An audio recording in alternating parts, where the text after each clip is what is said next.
up? All right, I'm here with Mental Traffic. We're gonna go down the line. Everybody give your names and instrument for the camera. I'm Josh, I play drums, Mental Traffic. I'm Brandon, I play guitar, I guess. I'm Carlos, and I play bass. All right, all right. Bass and fucks.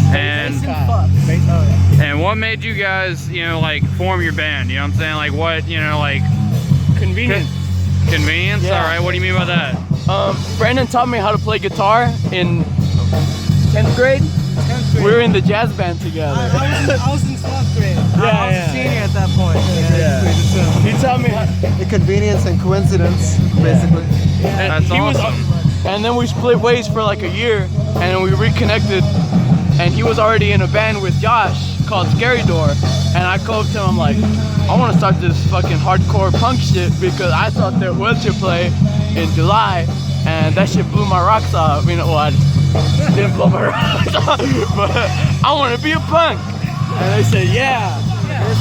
So I got two indie kids, and we made a punk band. I'm actually the second drummer. And they originally started it with a different guy, but then Oh yeah. We started. We were a Metallica cover band. Oh, okay. and we only did talent shows at Travis High School. And we only really expected it to be talent shows. We really only expected it to be Metallica.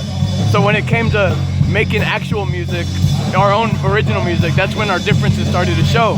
yeah, basically. Our drummer split off, but me and Brandon still kind of kept the same idea, you know. And then I found out that he was with Josh, Scary Door, and that's when I came around, and I joined the Scary Door crew. And Before me, it was our talent shows, and like when it came time for Mental Traffic to have like an actual concert in public, the original guy's dad like forbade him from playing music and shit. like at the Swan, like at the White Swan. Yeah. We had one at the Swan, and his dad told him we couldn't fucking play. I mean, to be honest, he was like 16, you know. He was like 16. He was pretty young. Yeah, really. Besides that, he kind of looked at punk rock as just some like shitty genre that's meant for people who can't play their instruments. He wanted us to be Motley Crue, you know. He wanted like we're gonna play at White Oak, and we're gonna be you know. Fuck that. Like every time we shit about him, And he's gonna see this, and I'm gonna see him in first period tomorrow. I'm gonna see him in engineering class. And he's Well, don't worry, this is coming out a little bit later. Fucking. don't worry about it. All right, the next question. All right, what do you guys love about playing in the local scene? Because that's what this whole documentary is about, is the local scene. You know, like what makes us special here in Houston. You know, what do you guys really enjoy about that? We'll go down the line. Yeah, go down the line here. I don't know. I think it's just like a great use of free time.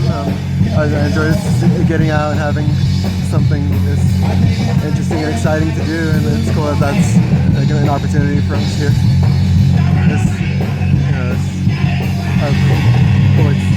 It's a good way to just take up time. Hell yeah, dude. Much better than just sitting in my room. Fuck yeah, I feel that, dude. Move down here. What do you feel? Well, I don't know. There's like a little sense of community, you know. It's like I see all like most of the same faces around. I see new faces like every day. You know, it's like it feels like, you know, it's part of this cohesive like net that I'm in, and I'm like, you know, another person in there, you know, holding together the net. You know, it's like we're all intertwined with like, you know, our faith, you know, to be in the local scene. I don't know. It's like some like gay spiritual shit. It ain't gay at all. That's awesome, dude. Yeah. Or hell, it could be gay because gay's fucking cool. You know what I mean? There you Well, go. that's happy, man. Works either way. It works either way. I guess what I love about at least the Houston scene, like it gives me a sense of like I guess he said you see the same people. You know, it's such a small world that I'm seeing guys that I used to jam with, you know, before fucking the Metallica cover band. Like in the crowd right now is the guy like that first really played guitar in front of me. No and shit. I was like, what the fuck? I want to play guitar, you know. And then I found out like bass is cooler. So, you know. That's awesome, But man. I mean, like, it gives me this feeling of like unity, you know. It gives me this feeling of like I don't really have a lot of family members that I'm really like close with, but I can pick out like more than a handful of guys in here that I would fucking, you know, I would die for. You know? Fuck yeah, dude. Yeah. Like even right now, with the way this whole thing started, House of J, you know, bad luck happened, pipes broke. We needed a fucking venue. We needed a venue. We put out on Facebook, hey, help, we need a fucking venue for this show to go down. Deke answered. Deke said, fucking use my house, but we gotta fucking mow the lawn.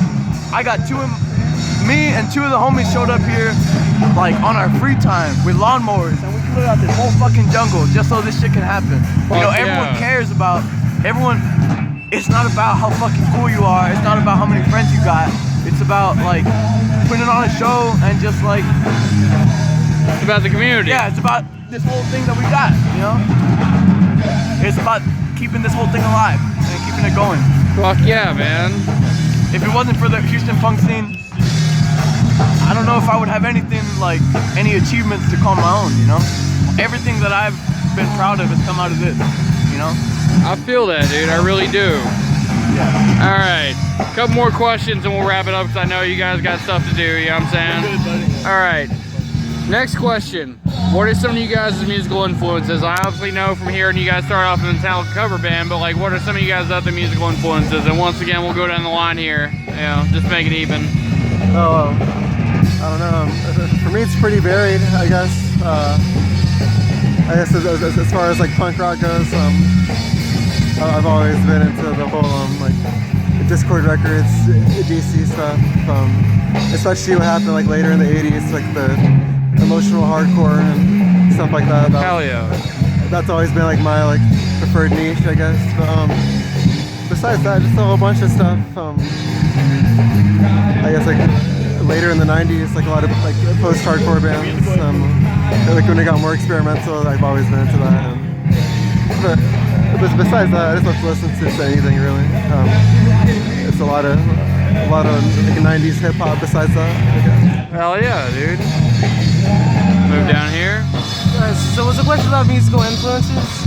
It's just what are your musical influences? You know, like what drives you to do what you do as a musician? Yeah, sure. Well, the thing is, I don't really listen to like music like 24/7, like varied music. Yeah, I listen to like the same 3 bands like over and over again. So it's like really like specific obsession with like a specific kind of music. Like a serial killer. Yeah, like a serial killer. Yeah. Very methodical. Yeah, very methodical. Yeah. No, it's not methodical, but yeah, I don't know. It kind of like varies, you know, like depending on like the year or whatever. You know, it's like I think I guess like in general, it's like for me, it's like you know, just like SoundCloud, like garage pop sort of thing, you know, like garage rock or whatever, you know. Yeah. That sort of stuff, you know, some like really like raw like indie shit. Or Retard. Fuck yeah. Retard. Or like I don't know, like Daniel Tangle or like Mouth Wax or like, you know, this one guy named Alan, you know, pretty cool guy. Nice. Yeah, I think that boils it down pretty well. I don't know. Gotcha. I don't really have anything else to say besides that. And you, sir? Well, obviously, you know, like the top 3 was, I guess, growing up, I grew up listening to a lot of classic rock, and, well, like everyone else says here, you know, that's probably like 99.9% of the fucking people here. But, like, my dad started me off with Metallica, obviously, but before Metallica, I listened to a lot of, like a lot of bluegrass type of shit, like Earl Scruggs, shit Willie like that. Nelson. Yeah. Listen to a lot of bluegrass type shit, and I think what really my first hint of punk rock that really jumped into my pool, the first drop of it that jumped into made the ripple effect, you know, was Hank 3. Yeah, Hank the Third. Yeah. I forgot what it was. I was on YouTube or something because I didn't have Spotify or nothing, and I saw like the 3 Spikes, you know, the album cover with the 3 Spikes in my suggestions. I think I was listening to like Waylon Jennings or something, and I'm like, what the fuck is this? And it was Dick and Dixie, and I was like, it fucking blew my mind. I was like, he sounds so fucking mad and he sounds so like upset, but it's just like bluegrass shit. And I went from Hank 3, and then that boiled down into Black Flag, and then that went to Descendants, and then fucking Circle Jerks and shit. And I won't lie, for a lot of like my unexperienced kind of like time, I was one of those elitist like assholes, you know, like you gotta listen to older stuff, man. We all go through our periods. Yeah. But it wasn't until, like I said, I don't mean to like sound like a fanboy or nothing. That June show, it was D.I.Y, Critical Condition, Social Static. I won't even gonna lie. D.I.Y, like when I fucking heard that, I was like, fuck being like Motley Crue, you know, fuck Metallica, you know. We gotta make this shit happen. I wanna be, you know, I wanna be a punk band. Fuck yeah. So a lot of it was like the local scene that made Mental Traffic. It was really D.I.Y, that first show, everyone on that show, Social Static, and the coolest thing is, I'm cool with all those guys now, you know, like I can hit them up right now, but it's like, it's the Houston scene really molded Mental Traffic, at least in my mind. You know, it put the seed into my head that it gave me a sound that I wanted to live up to, and it's the sound that I asked these guys if we could do, and they put in their two cents in it, and Mental Traffic came out of it, you know? So, fuck yeah. really, it was the Houston scene. The Houston scene is what made Mental Traffic, you know? Hell yeah, dude. All right, last question, guys, and we're gonna wrap it up. Final question is really simple. What do you guys want to see for the future of your band and for the future of the Houston scene in general? Oh. I don't know, it's kind of a interesting question. Did y'all think of anything? Oh man. Well, I kind of want to see like more bands, you know, it's like more bands. Maybe I haven't been out as much, you know, especially not as him or him. But like I want to see like I don't know, like more varied stuff, yeah. Well, lots more variation in genres, yeah. Sort of like I don't know, like baby making of genres, you know, like let's say like you put like like fusion and shit, yeah. Yeah, it's like fucking fuse it together and like see what comes out. Yeah, I know what you mean. Like something fresh, something new, young just generation. It's more exploration, I guess.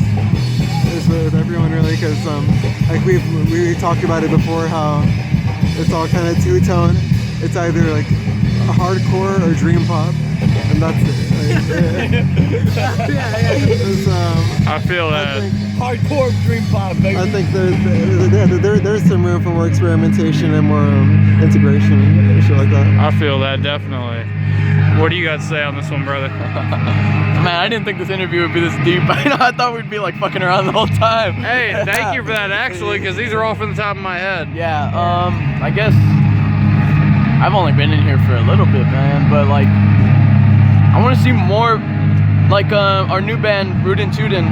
We got a lead singer, her name's Jessica, and it's really like it's her first time making music, really, and I want to see more people that are scared of making music use this as a way to express themselves, you know, because I've never seen her more happier than when we're in the recording studio, or like when we dropped our first single and she got to like hear herself singing along with the rest of the music. It's like, it's such an experience that I want everyone to be able to feel like, I want everyone to feel like they have a voice, because yeah, there's a lot of bands that we have over here, but there's a lot of other people that sure, they'll be in the pits and they'll show up to the shows, but they got a lot inside them that they're itching to get out, you know? Fuck yeah. And I want fucking everyone to know that this shit doesn't take, you don't need to be a rocket scientist to make your voice heard, you know?